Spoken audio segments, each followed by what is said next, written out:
Hi Lucy, this is Andrew speaking. Thank you ever so much for getting in touch about your wedding on the 3rd of June 2017, which I'm delighted to say I'm currently available for. Your multi-venue wedding, in fact, as you said, Waterbeach and the Botanic Gardens in St Philip's. I know Waterbeach Church very well. It's literally a 5-minute drive from here. I'm in Horningsea, and I've photographed there before, actually, not for a long time, but it's a lovely church. The Botanic Gardens I'll talk to you about in a moment, because I did actually photograph a couple during their wedding day there earlier this year, in fact, actually. St Philip's School I don't know anything about. I guess you possibly have a link there, or it's close to where you live or something similar.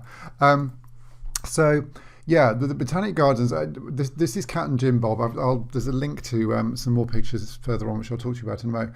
And we did, I'm guessing, a similar sort of thing to what you're planning, in that they got married at the Cambridge Union, actually, in fact they did, and had their reception. And this was on the way to the reception. We popped into the Botanic Gardens, did a sort of tour around the Botanic Gardens to do some really nice sort of easygoing bride and groom pictures, and then went off to the reception, which sounds very much like what you're planning to do. St Philip's, from memory, I think is in the region, sort of area of the Botanic Gardens, isn't it? You probably, I don't know if you've done any research on this, you probably know that you need a license, you need permission from the Botanic Gardens. From memory, it's about 30 or 40 pounds, I think, which I think we paid on the day. But you do need to have specific permission to do this. And as I say, let's get rid of that. And as I say, you do have to pay for it as well. So you'll just need to do a bit of research on that, and I can give you a bit more information if you need it, if we need to. Now, my photography, well, hopefully you've seen on my website. I think you said you like the photography on there. It's very much about human interaction and links between people, and the sort of emotion between people on the wedding day, which is what I find really interesting.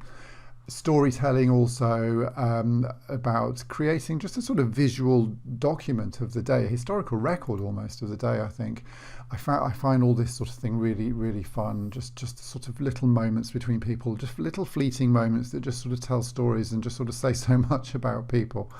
I love just this little glance here between the bridesmaid and the bride, for example, just before she's going into church.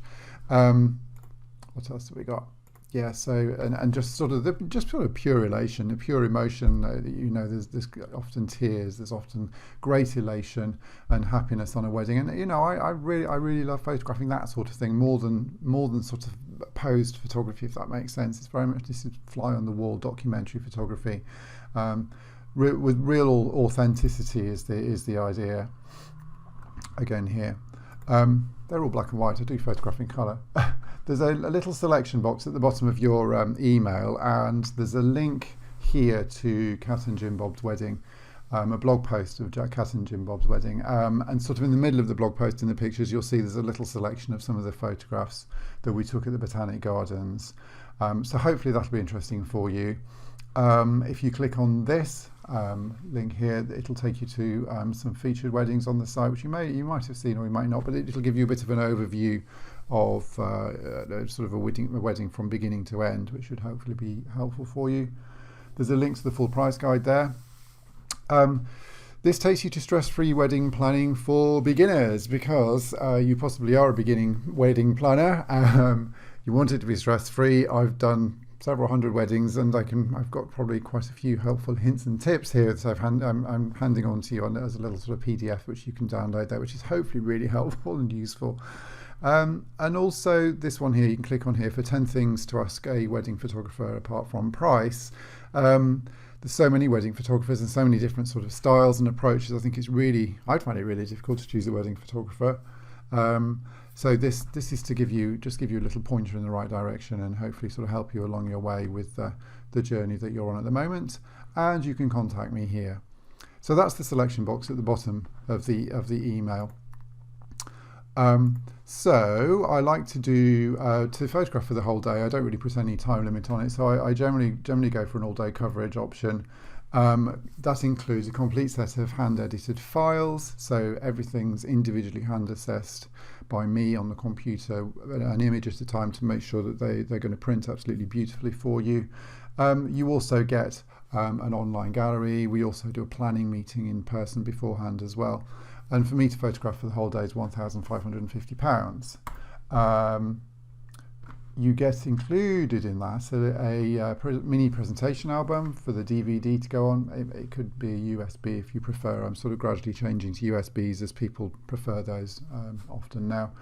But rather than just giving you a piece of plastic, which is a DVD, the DVD comes in a little presentation album, as you can see, like this. This is sort of 6x6 CD size, and there's 20 pages in here, so you have 20 real proper pictures rather than just electronic files, which I think is really, really nice. Hopefully that's given you a bit of an overview and answered a few questions and give you a bit of a sort of flavour for how I work and my sort of style of photography. The next thing, I mean, I would love to meet you. It'd be lovely to meet you if that sounds good to you. Have a chat about things in a bit more detail. There's a link on the email to my forthcoming availability in the next couple of weeks. I think it does. If you want to meet and you can find a slot on there, then feel free to book that online. It's just a really quick and easy way of doing it. If you can't, or you have questions, or you'd like to book something for a little bit more in the future, then please just drop me a line. It's absolutely no problem. I'm generally reasonably contactable by phone or text, and certainly by email, so please don't hesitate to get in touch if I can be of any more help or assistance. So thank you very much for getting in touch again, and I hope to hear from you soon. Thanks then. Bye bye.